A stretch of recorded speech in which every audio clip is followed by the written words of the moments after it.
terbaru lah. Saya pengen tahu dari abang langsung. Nggak dari Saya mau menggal leher, udah dibilangin tadi. Waduh. Sebelum saya emang ada siapa bang yang bikin abang tinggi ya?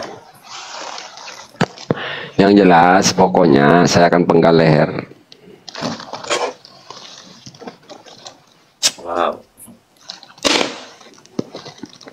Saya sendiri akan penggal leher, nggak orang lain. Berarti udah klimaks itu bang ya?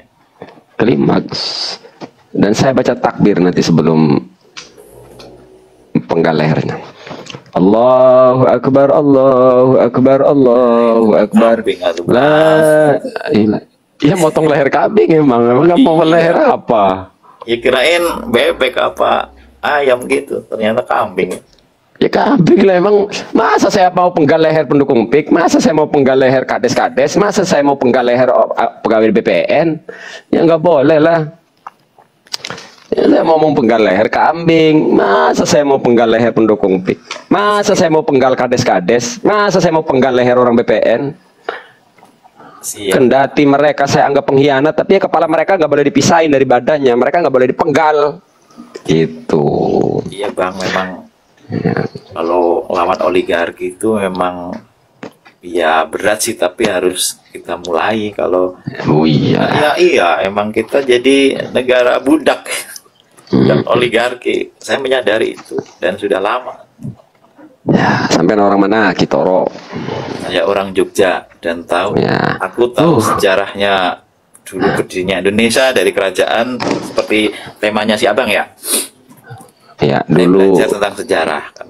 Jadinya tuh waktu boleh ya sedikit ya kan ngobrol santai dulunya kan. ngobrol ya. Betul. Kan dulu waktu VOC ada di Batavia nih, Jakarta nih kan. Yang waktu itu berani melawan kan Sultan Agung ya untuk ekspedisi pertama.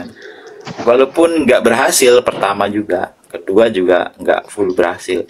Tapi kan berani gitu. Ya sama. Cuma bedanya kita punya sejarah kita itu, bangsa kita itu selalu melawan. Walau kalah, ya di Banten juga sama, tetap melawan. Mending untung aja Jogja mah perperangannya nggak di keraton Jogjanya, sehingga masih ada sisa lah di Banten. Dua keraton Banten itu, Surosoan itu kalau berdiri paling terbesar se-Indonesia itu keratonnya itu. Keraton.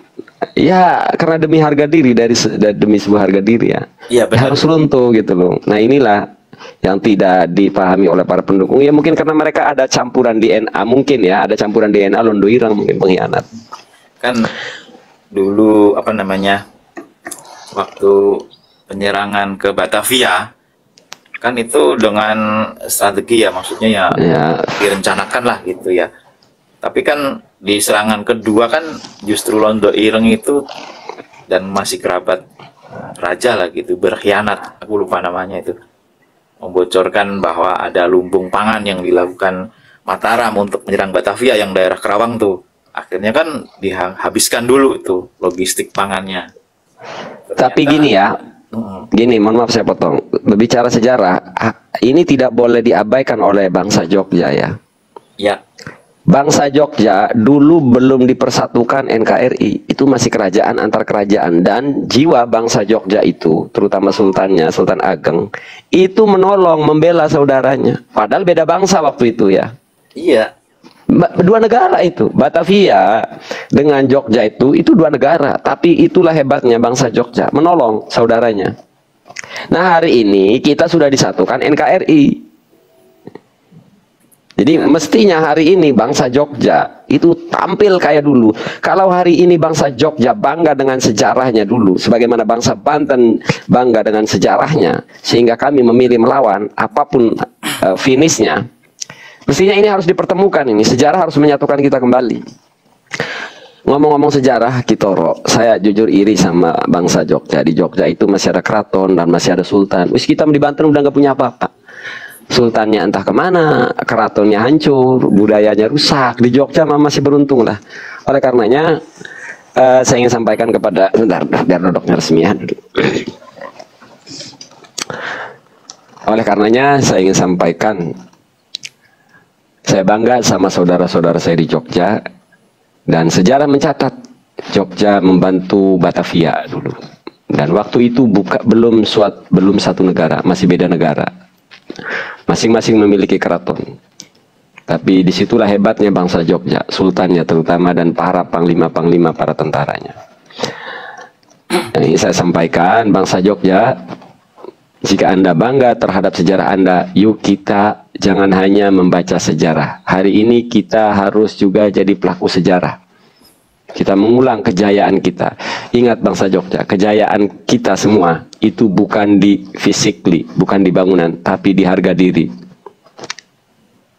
Bangsa Jogja berperang dengan VOC, waktu itu kalah. Tapi bangsa Jogja nggak malu. Sebagaimana kami berperang melawan VOC kalah, kami nggak malu.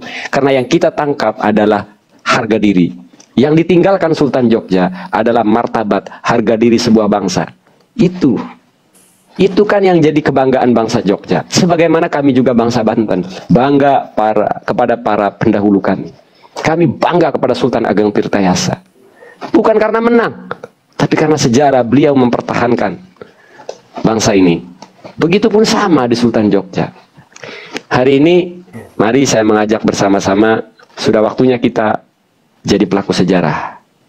Kita jangan hanya bisa membaca sejarah, tapi hari ini kita juga harus jadi pelaku sejarah.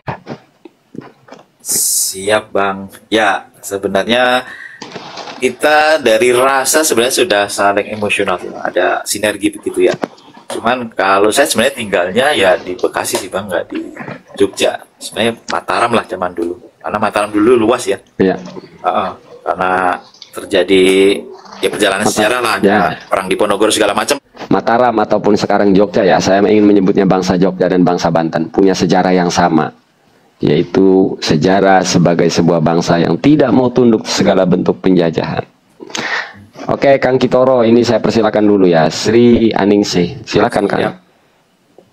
Silakan Kang Sri. Sri mah perempuan itu Bang. Nama doang biasa. Waalaikumsalam Yayu. Silakan Kang Sri. Untung lagi temanya ngobrol santai ya. Kalau nggak santai langsung diturunin nih. Oke, silakan Kang Kitoro aja nyambung. Sekarang lagi saya nggak mau galak-galakan lah. Iyalah santai banget. Ya. Dulu tuh pernah waktu sebelum kemerdekaan kan, yang mengakui negara Indonesia pertama kali sebenarnya kan negara Mataram dulu tuh, Jogja. Lewat Hamengkubuwono ke-9, beliau bilang sebenarnya sebelum menentukan itu beliau bersemedi yang bertemulah dengan leluhur dulu kan. Ya wis nehle ikutlah ini negara Indonesia, Londo bakal minggat sebuah Indonesia kan gitu. Dia udah akan kalah lah gitu. Terus kemudian isi perjanjian itu kan bukan perjanjian ya, komitmen ya. Oke, Jogja mengakui kemerdekaan Indonesia dan Jogja bagian dari negara Indonesia. Itu kan pengakuan yang sangat berharga waktu itu karena Indonesia baru berapa bulan, masih bayi gitu. Indonesia baru berapa bulan. Dan selama 2 tahun lebih kurang semua operasional negara ditanggung Sultan 9 waktu itu. Itu datanya resmi, saya pernah dengar dari Sultan 10 berbicara di Hotel Melia Prosani di Yogyakarta gitu. Seandainya Sultan 9 ya udah Indonesia merdeka, tapi kita tetanggaan yang baik ya sebenarnya bisa. Tapi Sultan 9 dengan kebesaran hatinya, Jogja bagian dari negara Indonesia. Gitu Bang Aisyah. Makanya siapa itu ada pangeran di Solo itu gimana? Yang memberikan statement katanya menyesal bergabung dengan Indonesia gimana? Itu beritanya gimana sih? Gimana itu? Di Mataram itu dulu kesatuan ya Bang. Ya. Dan ya. Kemudian ada perjanjian Giyanti itu tentang politik zaman dulu lah. Sehingga Mataram itu terbagi 3 antara Kasunanan Solo atau dulu dipimpin Pakubuwono, kemudian Pangeran Mangkubumi yang sekarang jadi Yogyakarta Hadiningrat, kemudian satu lagi Mangkunegaran. Jadi ketiga pilar Palian Nagari ini saling berdiri sendiri kan gitu. Kemudian kalau Solo itu kan dipimpin Pakubuwono ya, dengan pembagian wilayahnya masing-masing gitu. Cuman kalau statement si Abang itu mungkin kan ya baru sih, maksudnya bukan begitu ya. ya menyesalnya ya Solo sekarang bukan kerajaan, hanya sekedar warisan aja, nggak punya kewenangan, legitimasi hukum kan gitu. Lain dengan visioner di Mangkubumi ini mendirikan negara dan diakui oleh Indonesia sampai saat ini kan masih istimewa kan, masih. Sebenarnya mestinya kalau pendiri bangsa pertama ini tidak egois, ya tetaplah semua kerajaan-kerajaan itu tetap diakui, karena berdirinya Indonesia itu tetap biar bagaimanapun atas, nggak bisa dikatakan oleh satu raja doang, tetap atas restu seluruh raja dan sultan Nusantara. Kalau nggak sepakat, ya nggak bakal bisa bergabung. Nah, maksudnya di sini dasarnya memang, makanya pernah saya ngomong bahwa Indonesia itu lahir prematur, tergesa-gesa. Jadi apa ya? Saya menganggap ya, terlepas dalam konteks berdirinya Indonesia, mereka berjasa. Saya ulangi sekali lagi biar tak salah paham. Dalam konteks berdirinya Indonesia, betul para politikus zaman dulu itu berjasa. Tapi dalam konteks kemanusiaan, mereka para pendiri bangsa ini, saya katakan tidak tahu diri sebagai manusia kepada para raja dan sultan. Nah, dari kita pisahkan dulu ya sudut pandangnya ya. Jangan jadi campur, jangan menyebut mereka pahlawan pendiri bangsa berjasa. Dari sisi itu ya. Ya. Tapi mereka sebagai pendiri bangsa, sebagai politikus ya, mereka adalah manusia-manusia yang tidak tahu diri kepada para raja dan para sultan. Sehingga keluarga kerajaan, kesultanan yang paling subur cuma di Jogja di Indonesia ini. Yang lain pada belangsa. Bahkan ada salah satu sultan di Indonesia ini yang bahkan saking belangsaknya, bahkan untuk mengirimin paket saja nggak punya duit. Jadi pemerintah Indonesia memang sejak pertama berdirinya bangsa ini sudah lupa diri. Jujur makanya Kang Kitoro, saya tuh muak kalau pejabat ngomong sejarah-sejarah. Ini budaya kita, budaya kita. Saya tuh muak kalau itu diucapkan oleh pejabat, serius. Kalian itu nggak tahu sejarah, kalian itu nggak ngerti sejarah. Kalian itu ngomong sejarah itu jualan apa ya, seolah-olah kalian biar dianggap paling nasionalisme lah, paling NKRI. Coba aja sekarang, mestinya logikanya begini ya.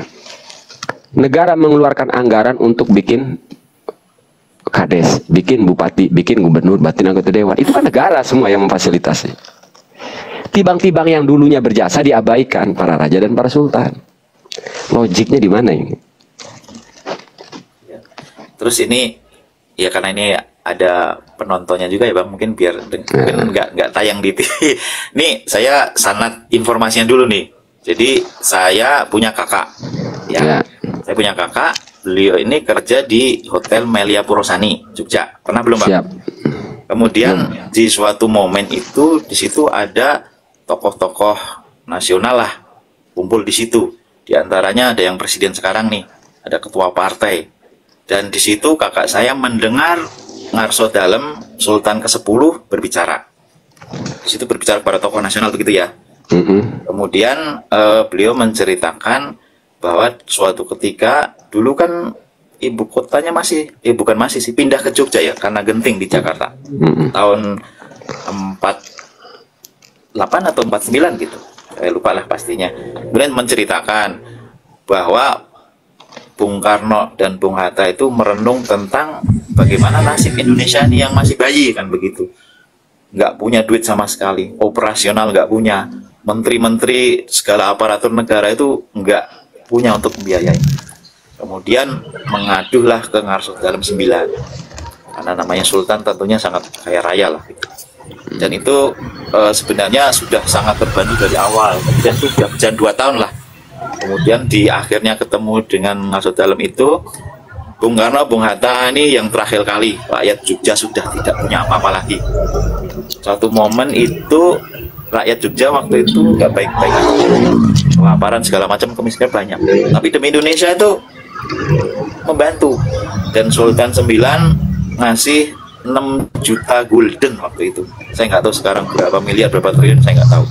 Terus ada mutiara bertoples-toples diserahkan ke Bung Karno dan Bung Hatta. Bung Karno dan Bung Hatta dalam hal ini simbol dari negara Indonesia yang masih bayi, menangis terseduh-seduh di hadapan Ngarso Dalem 9. Terus kemudian, itu kan sejarahnya begitu ya. Karena ini yang ceritakan Ngarso Dalem, seperti yang saya ceritakan sanad informasinya tadi ya. Itu didengar oleh, mungkin presiden sekarang ada waktu itu kayaknya. termasuk ketua partai. Terus kemudian udah berlangsung bertahun-tahun, sekarang Sultan 10 ada yang punya apa namanya usul untuk mencabut istimewa Yogyakarta. Gimana dulu masih bayi kita nyusuin, sekarang kita mau apa namanya diperkosa, dicabut istimewanya. Itu kan nggak tahu diri juga Bang Maisa. Ya lebih-lebih Pogo yang sudah dilakukan aja nggak tahu diri pemerintahan Indonesia. Dulu seandainya Ngarso Dalem nggak berinisiatif seperti itu, maaf ya, Indonesia nggak tahu nasibnya waktu itu, nggak punya apa-apa sama sekali, nggak punya, karena masih 2 tahun, dan itu agresi militer Belanda kedua, sangat butuh biaya untuk berperang, untuk ekonomi, untuk operasional negara, segala macam. Dan juga mati-matian membantu Indonesia tuh dengan mengorbankan kepentingan rakyatnya sendiri. Doruri terang benderang semua mengakui itu, sejarah itu. Cuma kan sejarah itu seperti itu tidak pernah dipelajari di sekolahan. Karena kalau ya mohon maaf ya, kalau rakyat sadar akan sejarah, mereka akan mencintai wilayahnya masing-masing. Dan sebenarnya pengelola negara ini yang kata lainnya adalah pemerintah, itu sebenarnya terlalu buruk sangka itu kepada keluarga kesultanan itu. Senusantara ya, terlalu buruk sangka, mencurigai, takut makar, lawang perbuatan pemerintahnya memang gak tahu diri, ada sedikit bersuara sejarah mau framingnya tuduhannya makar. Jadi adanya sudah perbuatan pemerintah ini memang kurang tahu diri ya kepada keluarga kerajaan dan kesultanan. Udah buruk sangka dulu lagi. Masih kecil. Bener-bener. Dulu masih kecil loh, kita nyusuin loh kan gitu. Sampai sekarang Kang, kalau berbicara semua Aceh, bagaimana perjuangannya untuk. Jadi gini, kalau Jogja mah mending masih dapat daerah istimewa, punya banyak wewenang lah. Aceh yang parah mah. Aceh bukannya istimewa juga, daerah istimewa Aceh.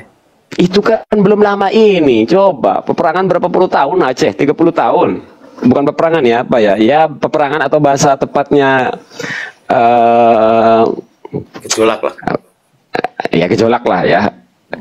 Bahasa itu ya. Gam. Ya, padahal kenapa? Karena ya Aceh itu merasa sama kayak bangsa Jogja begitu, merasa berjasa terkait berdirinya bangsa ini. Kemudian mereka dikucilkan. Kalau Jogja kan mending mewah, bisa dibilang lah kerajaan dan kesultanan yang paling mewah itu cuma Jogja di Indonesia ini. Coba di daerah lain. Iya sih. Karena ya kalau dirunut ke apa namanya jauh lagi ya Bang ya. Kan Indonesia itu apa namanya kan ada dulu tuh ada Demak ya, ada Pajang, kemudian ada Mataram. Kemudian duplikasinya jadi Indonesia ini lebih luas kan gitu. Nuswantoro bahwa apa namanya Mahapati Gajah Mada kan punya itunya mimpi dulu ya maksudnya, terus dibangkitkan lagi kan gitu. Ya udah jangan kejauhan lah. Tapi itu tuh semangat itu tuh kadang untuk apa namanya bisa menyatukan ya paling enggak saja susah banget. Jadinya kayak kita itu masyarakatnya itu untuk ngisi kepala itu emang susah. Bisanya levelnya mungkin kebanyakan ya, jangan tersinggung ya karena kenyataannya begitu. Ngisi perut aja gitu. Kalau untuk ngisi kepala itu jangankan dulu besok kemarin mereka udah lupa. Menarik ini Kang Kitoro, obrolan tema malam ini menarik dengan jenengan ini ya. Jadi kalau bangsa Mataram, bangsa Jogja kepikiran apa ya, merasa pemerintahan ini pernah tidak tahu diri lah ya, pemerintah ya kurang ajar lah kepada Jogja. Bayangkan wilayah lain itu loh, bayangkan perasaan itu. Kan jenengan berpikir seperti itu sebagai rakyat Jogja, warga Jogja. Coba bayangin perasaan kerajaan dan kesultanan lain, bayangkan itu. Lebih-lebih kepada mereka. Betapa tidak tahu dirinya pemerintahan Indonesia ini kepada bangsa Aceh, bangsa Banten. Tapi secara nasab harusnya dipelihara Bang. Jadi mungkin ada koordinasi gitu Kesultanan seluruh Nusantara gitu ya untuk menyatukan rasa bahwa kita tuh pernah membesarkan Indonesia, membimbing dari awal gitu, mensupport gitu. Bes iyalah, tapi intinya poinnya begitu. Yang tahu gimana caranya. Mungkin kan susah juga. Tapi poinnya inti percakapan kita ini ada hikmah ya. Saya ulang-ulang di sini, mohon maaf, bukannya nggak ada tema lain, tapi maksudnya justru poinnya di sini lah ya. Poin obrolan saya dengan Kang Kitoro ini tuh, dulu waktu saat kita tercerai berlai, kita malah bisa saling membantu. Waktu belum ada Indonesia, Hari ini setelah kita jadi satu, kok malah nafsi-nafsi. Dulu kita tidak dibatasi negara. Negara Mataram, negara Banten, negara Cirebon. Itu tidak menjadi penghalang untuk saling membantu. Nah sekarang kita sudah jadi satu negara. Kok malah jadi terhalang untuk saling membantu? Ada yang mengendalikan ini semua, elit politik. Jadi negara sama pemerintah itu memang idealnya berbeda sih Bang, harusnya ya. Kan dulu ya, ini saya nggak tahu nih, saya boleh nggak sih, kan opini boleh ya? Maksudnya kan dulu tuh kan kepala negaranya itu Hayam Wuruk, raja. Kemudian Mahapati itu Perdana Menteri, itu Gajah Mada. Kemudian diduplikasi di Indonesia, kenapa pemerintah sama negara itu sama? Presidennya kepala pemerintah, presidennya kepala negara. Harusnya itu terpisah. Jadi kewenangannya itu terpisah. Jadi presiden sebagai pemerintah harusnya boleh kita kritikin. Kemudian nggak benar boleh. Kepala negara itu menjadi simbol negara. Jadi jadi kan ada benar, ada baik, ada bijaksana. Itu harusnya tuh kepala negara itu yang bijaksana itu. Kewenangan tertinggi gitu. Kalau kita sekarang bingung, presidennya pemerintah, presidennya kepala negara. Bener nggak usulan saya, Mas? Ya terserah sampean itu, Mas. Sampean pemilik kalimat, saya nggak berani menyimpulkan itu. Jadinya ketika kita mengkritik kepala pemerintah dalam hal presiden, terus analogi yang dibangun, komunikasi yang disebarkan karena kekuasaan itu di tangan presiden. Jadi menghina negara, merendahkan simbol negara, kan gitu jadinya. Sebenarnya kan presiden kinerja.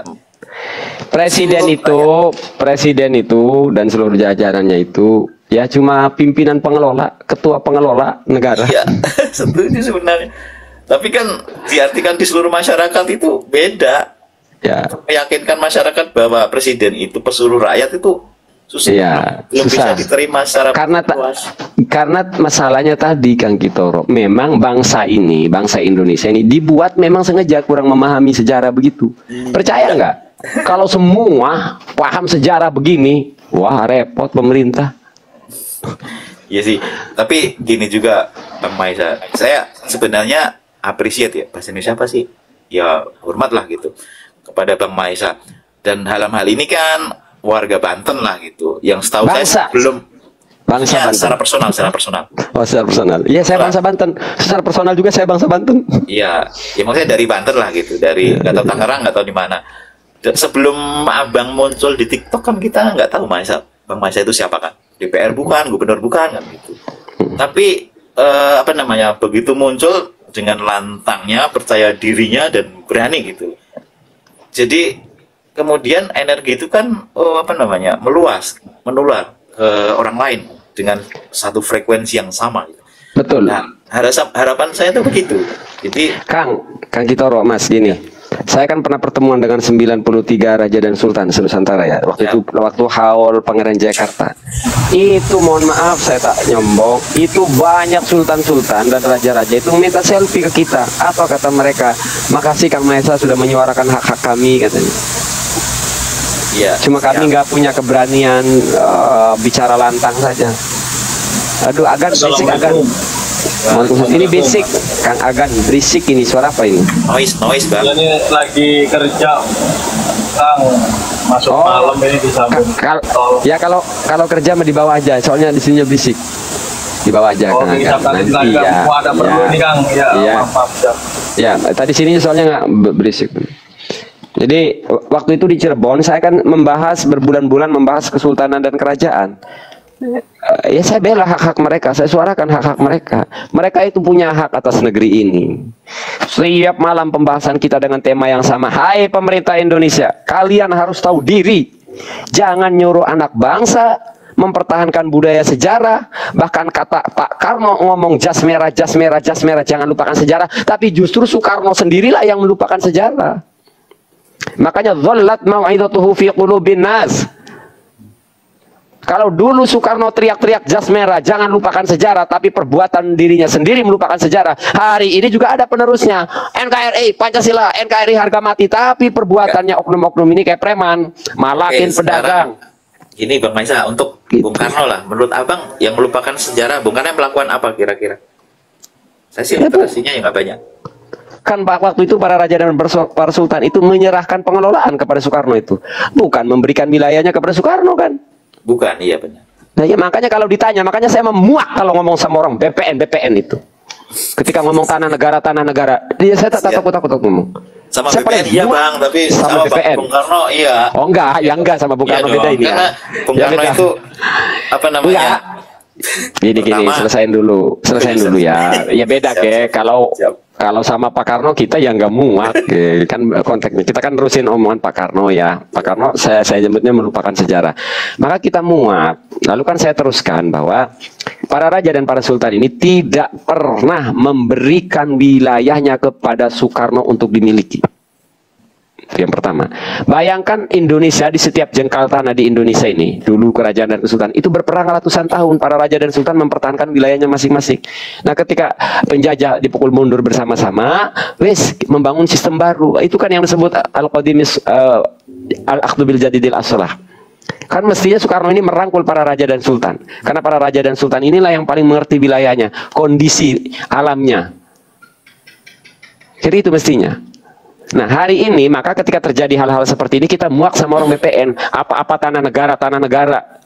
Kita mesimpel, mana sih bukti negara memiliki tanah ini? Simpel ngomong sama orang BPN, mana netizen? Orang BPN, mana bukti negara memiliki tanah ini? Mana buktinya? Gituin baik tuh. Orang BPN itu songong orang BPN itu. Jadi enak saya mah. Sebenarnya itu mereka itu ya dalam cengkraman oligarki itu Bang sebenarnya. Ya nanti saya terusin dulu gitu ya. Coba rakyat, kalau kalian menghadapin manusia-manusia yang ada di BPN, tanyakan, kalian selalu ngomong tanah negara, mana bukti pemilikan negara memiliki tanah ini mana? Bahkan istana aja itu Bu Sri Mulyani mengkhawatirkan digugat keturunan Denles. Kalian itu pemerintah, BPN cuma pengelola, pencatat. Jangan belagu Pak kalian itu. Enak saya kalau udah ketemu sama orang BPN tuh bawaannya pengen muntah saya. Merasa paling menguasai tanah, merasa paling mengerti pertanahan. Ditanya mana hak, alas haknya atas kepemilikan tanah, pelongok tuh orang BPN tuh. Sampaikan Intel. Saya tahu tiap malam saya dipantau Intel. Jangan terlalu sih lah. Giliran kita teriak begini narasinya tuh makar. Kita cuma ngomong sejarah. Agar sebagai bentuk mengingatkan kepada kalian para oknum-oknum pejabat, terutama BPN, manusia-manusia BPN ini yang kurang berpendidikan dalam sejarah, manusia-manusia tidak tahu diri itu ngumpul di BPN tuh dalam konteks sejarah dan kepemilikan tanah.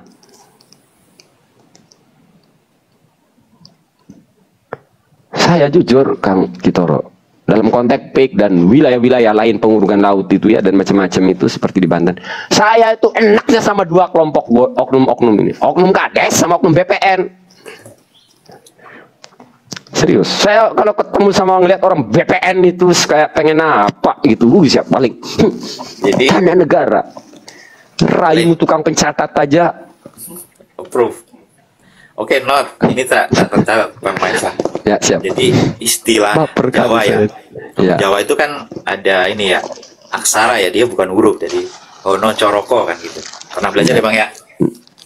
Ya. Sebenarnya saya bukan cuman yang ngasih tahu aja lah, pesan lah, mungkin bermanfaat bagi Bang Maisa.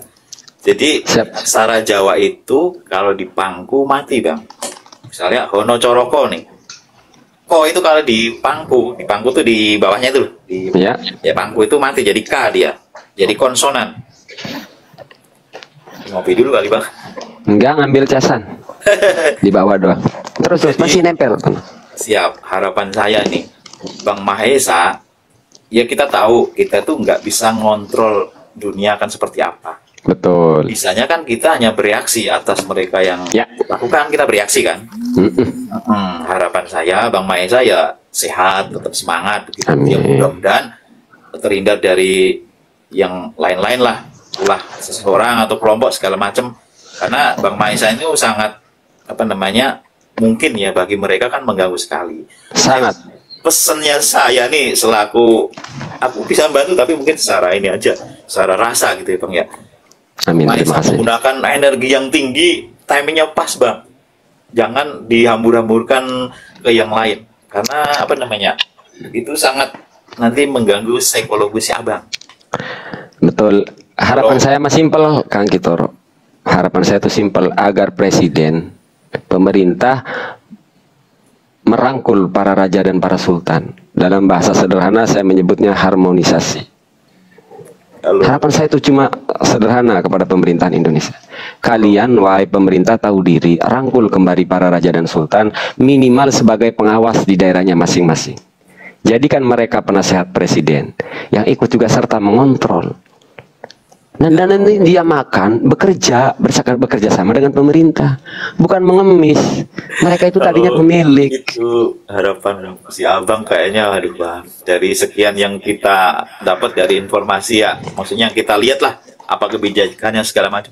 Iya, kalau terus terang saya putus asa sih enggak, tapi hopeless abang. Itu akan terjadi dari dianya. Oh bisa, karena dulu juga ada Dewan Pertimbangan Adat, ada DPA ya, di mana sebagian besarnya ada para raja. Kalau para raja kompak mau bersuara, sekarang zamannya media sosial, mau tidak mau lah, wong presiden bangun DPR, bangun ini, bangun itu. Lah dulu DPD itu siapa? Dulu para raja dan para sultan itu. Jadi kalau memang kita harus punya kewenangan untuk menyuruh presiden, itu harus kepala pemerintah. Jadi kita harus membentuk kepala negara itu secara luas ya. Itu malah terlalu ribet. Menyatukan itu nggak mungkin tau. Mungkin. Aja aneh-aneh kok. Rakyat miskin sekarang gini, lewat pajak. Gini. Aduh, ngomong sampean niki nggak bisa diajak satu arus ya. Padahal itu urgennya di sini. Justru urgennya di sini.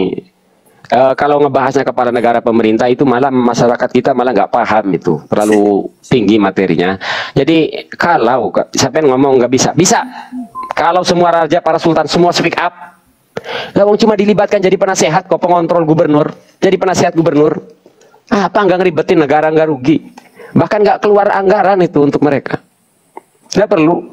Banyak kok proyek-proyek di setiap wilayah itu. Nanti kerjasamanya dengan pihak kesultanan dan kerajaan di setiap wilayahnya masing-masing. Nggak ada negara semakin kuat.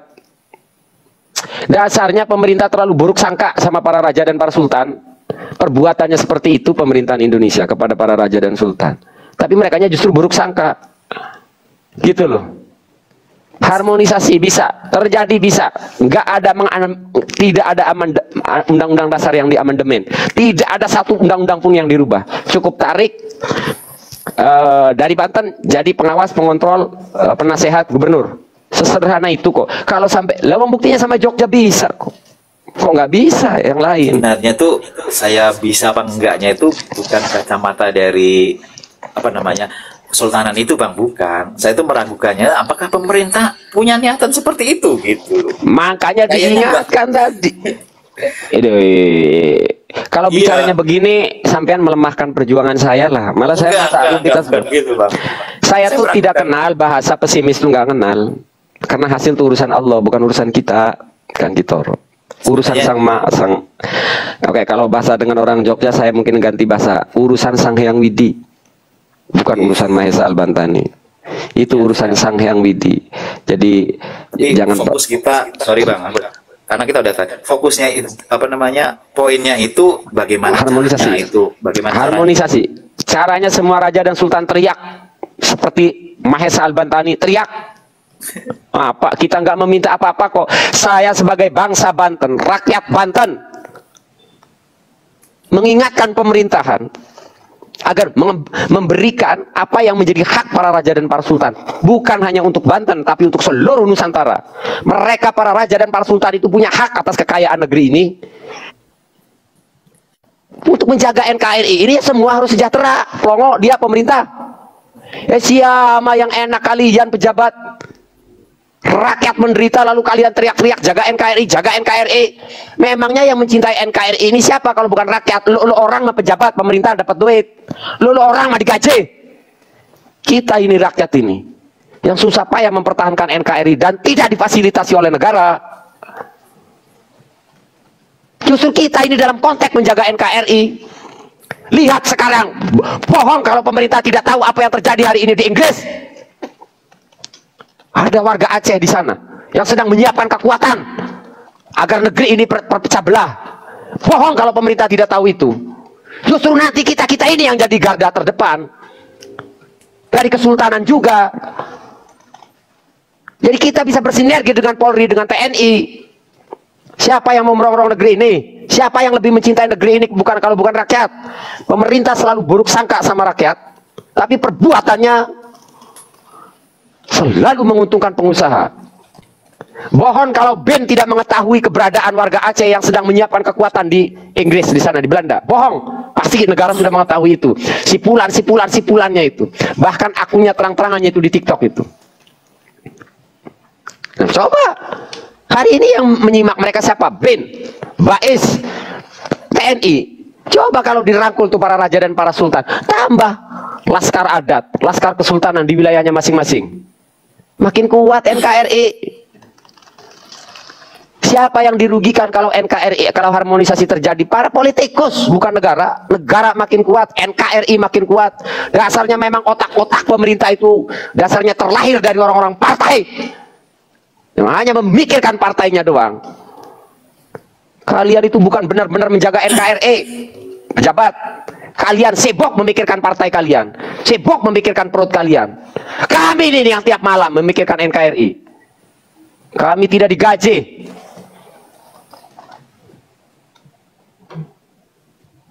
Apa? Ini dengerin nih pejabat-pejabat di bawah tuh. Saya tahu intelijen nyimak di atas. Kalian jangan merasa TNI, intelijen merasa paling cinta NKRI. Kalian digaji negara. Kami dapat apa dari negara? Motor kami kalian pajaki, bumi kami dipajaki. Dan kami tidak berkurang sesen pun mencintai negeri ini. Kami siap berkorban demi negeri ini. Tak ada yang mencintai negeri ini selain rakyat. Jadi bullshit kalian itu jangan cuma keluar-keluar Pancasila, jangan cuma keluar-keluar NKRI. Bullshit. Kalian ini memikirkan para donatur-donatur. Siapa hari ini? Alasan kami nolak PIK apa, Kang Kitoro? Kedaulatan. Dari sebelum di PIK 2 ditemukan narkoba 1 ton. Bukankah 2 ini yang sering saya bahas? Bagaimana kalau narkoba masuk di PIK 2? Bagaimana kalau senjata masuk di PIK 2? Lalu memprovokasi rakyat Banten untuk berontak. Nah, kami siap di garda terdepan sebelum TNI. Saya muak sama oknum-oknum pejabat ini. Terlalu banyak cakap tentang Pancasila, terlalu banyak cakap tentang NKRI. Orang ngomong Pancasila. Kalian menjabat dengan melakukan pelanggaran hukum, membayar-bayar oknum pejabat. Orang yang pertama kali melanggar hukum itu kalian, oknum pejabat. Memangnya siapa yang milih kalian? Kalian bagi-bagi duit. Kalian memulai memimpin bangsa ini dengan kejahatan, dengan melanggar undang-undang, bagi-bagi duit. Jadi makanya mohon maaf buat para pejabat, anggota dewan, buat pejabat eksekutif, kalau kami menganggap, memandang kalian itu sebagai pengemis suara rakyat.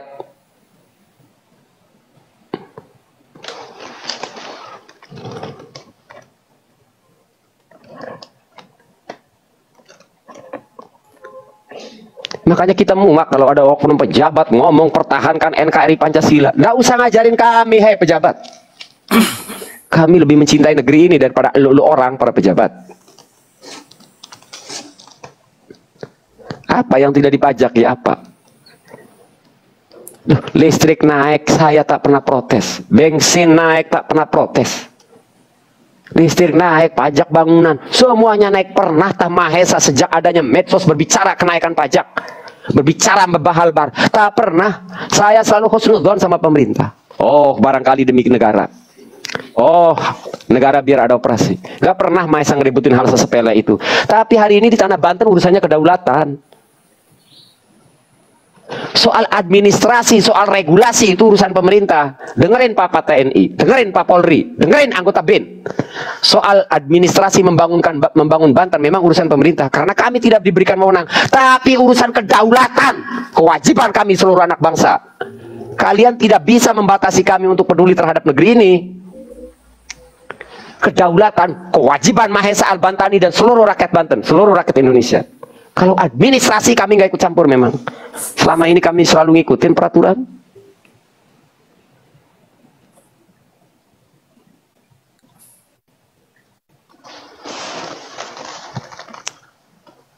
Sekarang mana jawaban TNI dan Polri, pemerintah, saya ngomong pemerintah umum aja.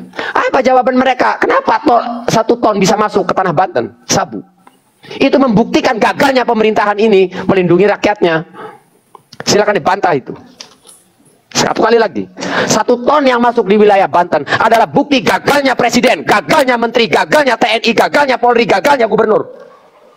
Lalu hari ini ketika kami ingin peduli menjaga tanah kami, kedaulatan kami, lalu kami mau dituduh makar, dituduh radikal, dituduh bikin onar.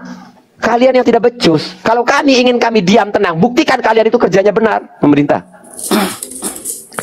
Silakan bantah. 1 ton masuk ke PIK 2 adalah bukti gagalnya Polri, gagalnya TNI. Silakan bantah. Silakan bantah saya. Silakan bantah. Siapa yang mau bantah saya di sini? Nggak ada yang masuk, Bang. Masuknya 1 ton narkoba di tanah Banten adalah gagalnya pemerintah. Masuknya senjata di Papua adalah gagalnya pemimpin negara ini. Masuknya senjata di Aceh hingga konflik berpuluh-puluh tahun adalah bukti gagalnya pemerintah. Maka itu yang saya nggak mau. Saya nggak mau seperti terjadi di Papua. Saya nggak mau di Banten terjadi seperti di Aceh.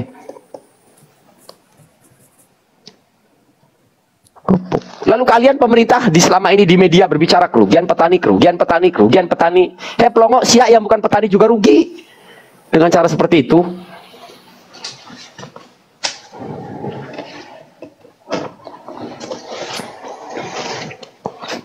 Wah, kita kok nggak boleh peduli terhadap kedaulatan? Enak kali.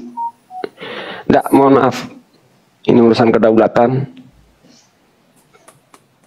Sumpah kawan-kawan, silakan cari rekam jejak saya yang ributin masalah kenaikan pajak. Nggak pernah. Mahesa ngeributin kenaikan gas. Nggak pernah. Ributin kenaikan apa aja. Hayu. Karena saya tahu ketika saya bayar pajak, duit itu nggak masuk ke polisi, tapi ke negara. Saya tahu. Maka saya nggak pernah protes. Bang Mahesa, boleh nilai ya?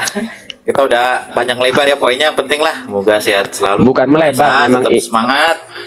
Jaga kesehatan juga, Bang. Ya, apa namanya, pandai-pandai mengatur energi lah, Bang. Karena Abang akan jadi garda terdepan untuk terutama mempertahankan kedaulatan di rakyat Banten dan sekitarnya. Ya, terima kasih Bang udah mengizinkan saya naik lah ya. Poinnya sudah siap, dapat Kang. ya Bang. Siap, ya. Terima kasih. Saya turun ya Bang. Ya, siap. Semangat, semangat. Terima kasih. Assalamualaikum.